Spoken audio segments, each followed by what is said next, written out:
Jail हमरा देखल ना है, बिल्कुल ठीक कहते हैं अनंत सिंह, क्योंकि एक बार फिर से उनका यह आत्मविश्वास अपने मुहाने पर पहुंच चुका है।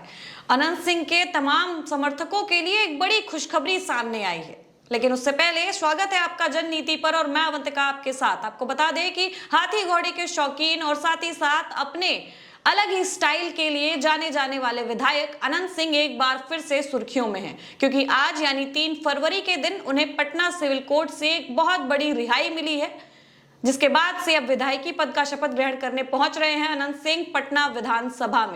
विधानसभा में विधायकी पद का शपथ ग्रहण करने के बाद ही अनंत सिंह को वापस बेउर जेल में ले जाया जाएगा, यानी फिर से अनंत सिंह की घेराबंदी कर दी जाएगी। अगर पूरे मामले की बात करें तो अनंत सिंह दुलारचंद यादव हत्याकांड के मामले में लगातार 3 महीनों से जेल में बंद थे। वही दुलारचंद यादव, जो कि राजद नेता और साथ ही साथ जनसुराज के प्रत्याशी के प्रचारक के तौर पर मोकामा दौरे पर थे, जिनका आकस्मिक हत्या कर दिया जाता है और उसके बाद से मुख्य आरोपी के तौर पर अनंत सिंह को जेल में बंद कर दिया जाता है। वही अनंत सिंह, जिन्हें 1 नवंबर को गिरफ्तार किया गया था और 2 नवंबर को सुनवाई के बाद बेउर जेल में डाला गया था, अब वो पहुंच रहे हैं बिहार विधानसभा और फिर से एक बार विधायकी पद का शपथ ग्रहण करने जा रहे हैं। लेकिन ये कोई नई बात नहीं है, क्योंकि अगर बीते दिनों की याद दिला दे आपको तो 2020 में भी कुछ ऐसा ही हुआ था, जहां से एक बार फिर से अनंत सिंह, आपको बता दे तो जेल में बंद होने के बावजूद विधायक चुने गए थे, और ना महज विधायक चुने गए थे बल्कि विधायकी पद का पदभार भी संभाला था और बखूबी मोकामा के विधायक के तौर पर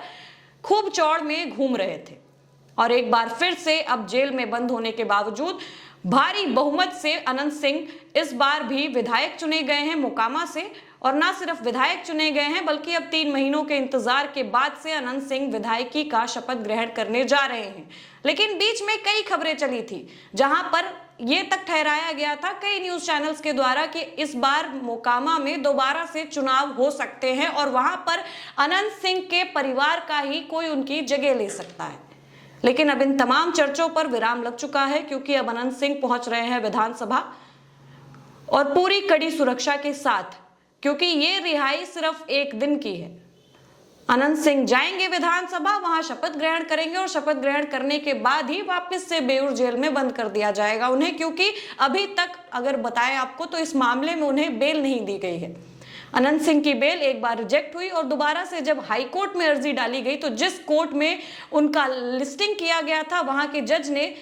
सुनवाई से इनकार कर दिया था, जिसके बाद से अनंत सिंह के समर्थकों के अंदर एक बार फिर से उदासी की लहर देखने को मिली थी। लेकिन एक बार फिर से अब अनंत सिंह के समर्थकों के लिए बड़ी खुशखबरी सामने आई है, क्योंकि अनंत सिंह अब पहुंच रहे हैं विधानसभा और विधायकी पद का शपथ ग्रहण करने वाले हैं, जिसके बाद से उन तमाम चर्चों पर विराम लग चुका है। अनंत सिंह हमेशा से अपने अलग ही अंदाज के लिए सुर्खियों में बने रहते हैं, चाहे वो सोशल मीडिया हो या फिर बिहार की राजनीति। लेकिन बिहार की राजनीति की अगर बात हो रही है तो विपक्ष कैसे पीछे छूटे। विपक्ष के ही तमाम नेता एक बार फिर से कड़े तंज कस रहे हैं, एनडीए पर हमलावर हो रहे हैं और लगातार बड़े बड़े तमाम दिग्गजों को घसीट रहे हैं कि क्या वाकई एक ऐसे शख्स का शपथ ग्रहण करना उचित होगा जिनके ऊपर हत्या का आरोप लगा है। चलिए, बहरहाल इस खबर में बस इतना ही। इस खबर से जुड़ी आपकी क्या राय प्रतिक्रिया है कमेंट बॉक्स में लिखकर बताइएगा, और अगर चैनल पर नए हैं तो चैनल को सब्सक्राइब करना ना भूलें। बहुत बहुत शुक्रिया।